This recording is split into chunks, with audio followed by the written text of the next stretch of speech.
Once again, it's Donny Walker. So let's go over chainsaw clutch, oiler gear, and clutch bearing maintenance.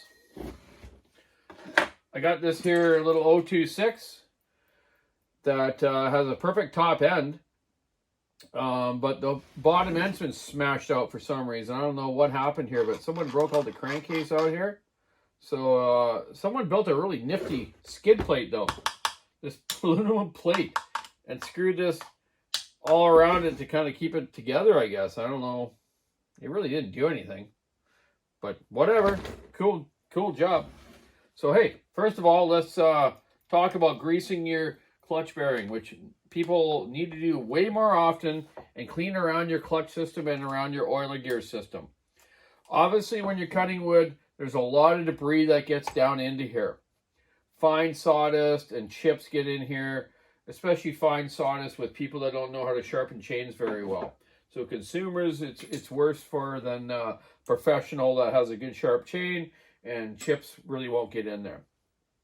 So what I just did there was taking the clip and the washer off on this still, and Huskies are the same way that have the inboard clutches.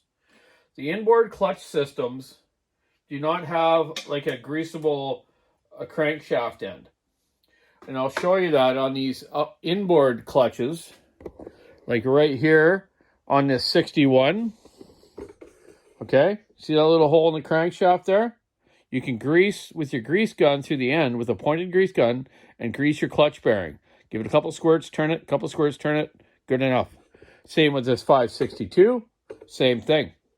But all the inboard new ones, they don't have that system. So because it's so easy to take the clip and washer off, like I'm just showing you here right now, to do this. So they're thinking, hey, consumers or professionals should really know just how to do this, right? So for example, right now I'm taking this clutch drum off. I haven't even cleaned this thing. I'm just taking this apart to show you. So there's part right there. There's something there.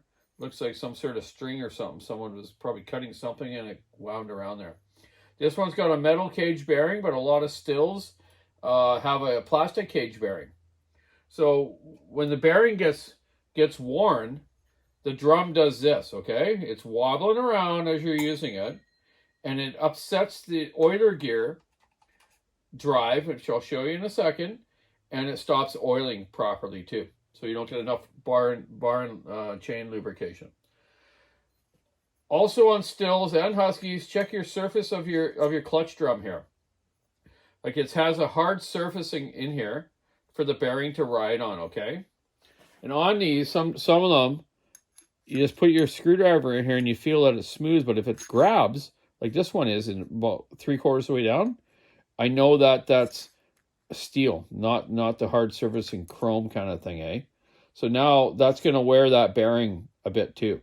It's not that bad. I would still use this, put some grease on it, but it'll eventually get worse, okay?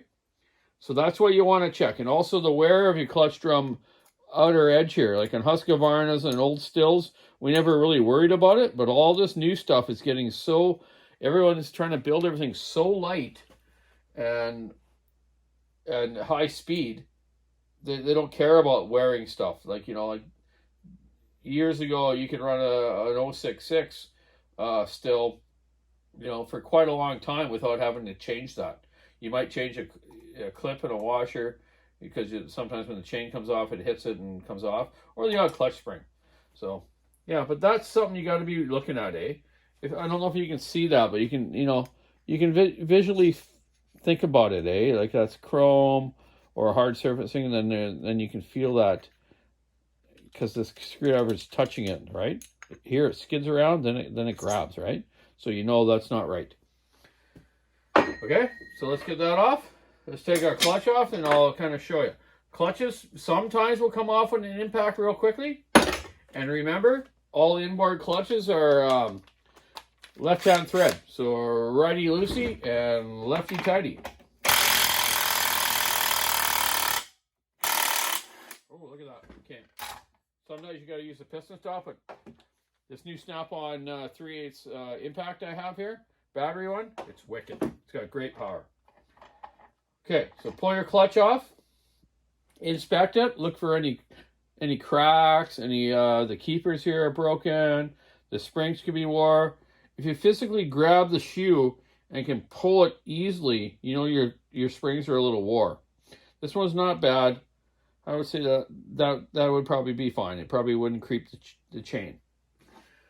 Also on the clutch with Stills and Huskies, Stills more, with these 3 springs. These springs actually wear grooves in this hole here where they're connected into, eh? So what happens, even though you put new springs in it, they still can be loose because that groove where it's wore a groove in it. So you have to replace the clutch. Just think about that. Okay, so now we have this washer underneath the clutch, which was actually the wrong way around. That should be that way. Anyways, okay, so this one's a different setup. Now, unfortunately, I grabbed the wrong saw. This one's got like an internal oiler gear that doesn't use the clutch drum to turn it, okay?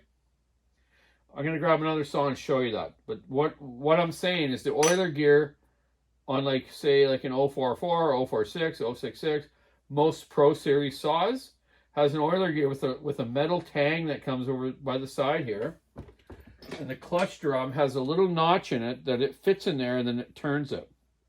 So what happens when the clutch drum's all sloppy, it stops driving that gear, or it bends that gear and the thing starts slipping on the plastic piece that actually drives the oiler gear or oiler pump.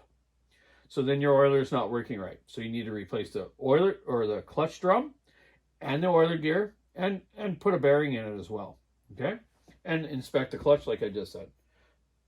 So yeah, that's a maintenance thing that guys should be doing and no one does. Like, look how dirty this is in here. Take them off, clean them up, put them back together, grease that bearing, and you'll be all good. Your stuff will last a lot longer. On the Husky, like the 61 here, or 288s, 394s, 3120s, they all have that greasable thing to the end of the crank.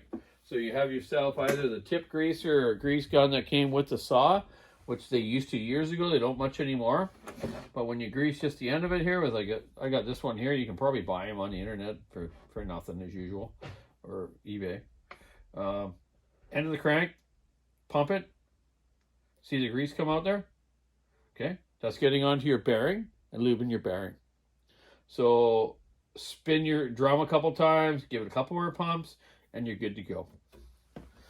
So yeah, do that maintenance. It's not that hard to do, and it'll help your stuff last longer and work better. And you don't have to shell out any cash out of your pocket. I did a video earlier of the 090 from my friend Tom Phillips for his uncle. And I've still been waiting for some gaskets. So I'm going to get back onto that once I get those gaskets. But I got to get up tonight and make some victuals for the little women and the Fozzie. Got quite a bit done today again, which is good. 5 more days to Christmas. Just reminding you again, guys, gals, kids, everyone. Keep your saw on the wood, sticking the ice, rubbing the road. Have a great night. Be happy. Be kind. See you later, man. Till next time.